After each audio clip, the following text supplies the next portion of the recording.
tierra no es plana, ni la ciencia ya es de herejes. Hoy que no marcan tendencia, más las pinturas rupestres.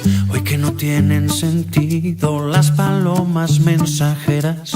Ahora que por fin las redes unen al planeta. Ella no es la princesa delicada que ha venido a este par y a estar sentada. Ella no es solamente lo que ves. Allá ni tú ni nadie le para los pies. Déjala que baile con otros zapatos, unos que no aprieten cuando quiera dar sus pasos.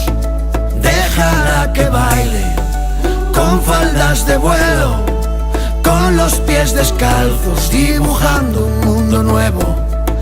Déjala que baile.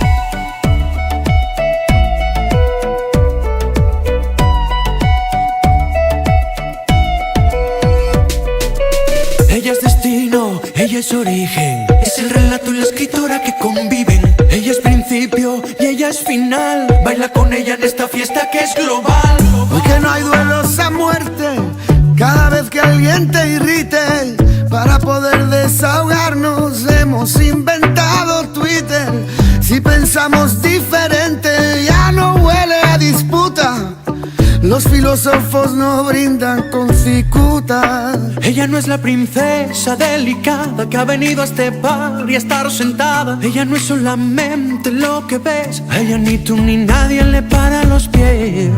Déjala que baile con otros zapatos, unos que no aprieten cuando quiera dar sus pasos. Déjala que baile con faldas de vuelo, con los pies descalzos, dibujando un mundo nuevo.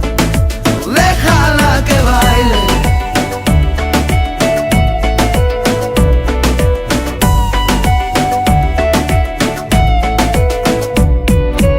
Ella es destino, ella es origen, es el relato y la escritora que conviven. Ella es principio y ella es final. Baila con ella en esta fiesta que es global. Oye, escucha, es la lucha a rimar. Déjala que baile en esta fiesta, con la idea de liberarse de una moral impuesta, de no culpabilizarse por buscar la respuesta. Si tiene que casarse, que sea con su protesta. Este solo es mi humilde modo de decir que aquel que busca un florero es que no cuida su jardín. Así que olvida todo lo aprendido y sal a bailar, pues ninguna estrella pide permiso para brillar. Déjala que baile con otros zapatos, unos que no aprieten cuando quiera dar sus pasos. Déjala que baile con faldas de vuelo,